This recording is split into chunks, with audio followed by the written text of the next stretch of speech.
জন্মেই ঘটবে মৃত্যু, এই একটি প্রশ্নই আজ বাংলাদেশে আনাচে কানাচে উঁকি দিয়ে বেড়াচ্ছে। 2 মাসের মাথায় মুখ থুবড়ে পড়ছে তারেক রহমানের সরকার। তবে কি পতনের শুরু? আর কতদিন থাকবে বাংলাদেশের প্রধানমন্ত্রী তারেক? আপনাদের মনে যখন এই প্রশ্নগুলো ঘুরে ফিরে আসছে, সেখান থেকেই আজ আমাদের এই প্রতিবেদন উপস্থাপন করা। অনেক ইনফরমেশন রয়েছে আজকের এই প্রতিবেদনে, তাই আপনাদের কাছে অনুরোধ প্রতিবেদনটি শেষ পর্যন্ত দেখবেন। আমাদের নতুন পেজ সাবস্ক্রাইব করুন আরও বাংলাদেশের খবর পেতে। এখন বাংলাদেশের লোডশেডিং যেন অন্ধকারের হাতছানি দিচ্ছে, বা বলতে পারেন তারেক রহমানের পতনের ইঙ্গিত দিচ্ছে। তার মধ্যে তো আবার মাথার উপর জ্বলছে জ্বালানি সমস্যা। আজ যারা বিদেশ থেকে আগত তারেক রহমানকে দেশের প্রধানমন্ত্রীর সিংহাসনে বসিয়েছেন, তবে কি আগামী 2 মাসের মধ্যে তারাই ফেলে দেবে তারেক রহমান সরকারকে? অন্যদিকে হাদি হত্যার পিছনেও নাকি ডিপ স্টেট রয়েছে, এই কথা বলছে এনসিপি সর্বোচ্চ নেতা নাহিদ ইসলাম। তারা কি জানে আজ তারা যা যা বলছে সেগুলি সব দলিল হয়ে থেকে যাচ্ছে? তারা যে অস্ত্র তুলে নেওয়ার কথা বলেছিল, বিএনপির আমলে সে বিষয়ে বিচার না হলেও যেদিন আওয়ামী লীগ ক্ষমতায় আসবে এসবের বিচার হবে। বাদ যাবে না আবু সৈয়দের হত্যা থেকে থানার ভিতরে পুলিশকে নির্মমভাবে জ্বালিয়ে দেওয়ার বিচার।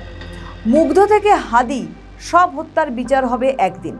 কারণ বাংলাদেশের ইতিহাস বলেছে কোনো অন্যায় বিনা বিচারে হারিয়ে যায়নি। তবে ছাত্রনেতার একে একে যেভাবে মুখ খুলছে, সেটিকে কি বলা যেতে পারে না জেনে বিষপান নাকি বোকা রাজনীতি? তারা নিজেরাই যে নিজেদের পোল খুলবে তা তো জানাই ছিল।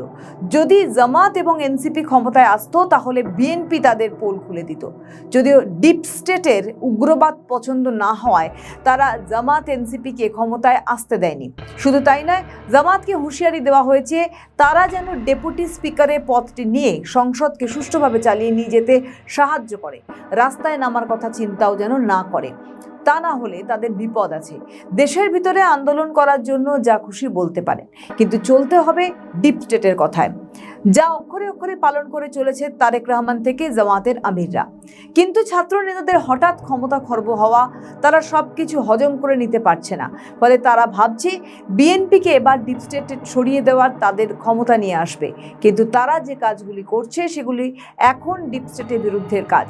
ফলে হাসিনাকে উৎখাত করানোর জন্য ডিপ স্টেটের কথায় তারা যে আন্দোলন করেছিল, আন্দোলন বললে ভুল হবে, স্বাধীন বাংলাদেশের সন্ত্রাস চালিয়েছিল তারা।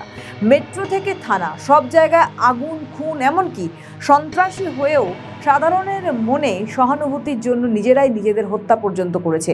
কিন্তু এত কিছুর পর তারা তাদের প্রাপ্যটুকু না পাওয়ার ফলে এখন ডিপ স্টেট নামক কোনো অজ্ঞাত প্রতিষ্ঠানকে বদনাম করতে চাইছে। আসলে তারা জানেই না যে ডিপ স্টেট মানে কি আর কারা। তারা ইউনিসেফ থেকে যতটুকু জেনেছে তাতেই ভাবছে ডিপ স্টেট হলে ইউনিসের ইয়ার বন্ধু। কিন্তু ইউনিস সাহেব নিজে বলেছেন তিনি এখন যা করছেন তা উপরওয়ালার ইচ্ছায় নয়, তার থেকেও অন্য কোনো বড় উপরওয়ালা আছে, তাকেই বলছে ডিপ স্টেট, যাদের কথা মতো তিনি কাজ করছেন।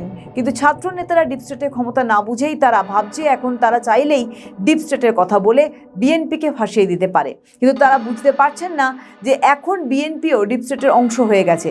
তাই তো যে কোনো বৈদেশিক ক্ষেত্রে তার আমেরিকার অনুমতি চায়। হাসিনার মতো ক্ষমতাশালী নেত্রীকে যারা 1 মাসে দেশ ছাড়া করতে পারে, তাও আবার শিক্ষিত ছাত্রদের বোকা বানিয়ে তাদের বলে ডিপ স্টেট। যাদের বিরুদ্ধে মুখ খুলে আজ পর্যন্ত কোনো দেশের নেতা নেত্রী ক্ষমতায় থাকতে পারেনি।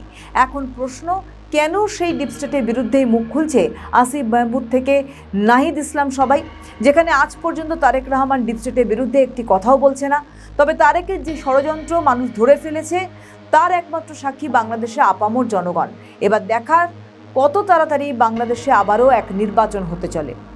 আমাদের ভিডিও ভালো লাগলে লাইক ও শেয়ার করুন, কমেন্ট সেকশনে আপনাদের মতামত জানান। আরও ভিডিও পেতে আমাদের চ্যানেলটিকে সাবস্ক্রাইব করুন এবং প্রতি মুহূর্তে খবরের আপডেট পেতে প্রেস করুন বেল আইকন।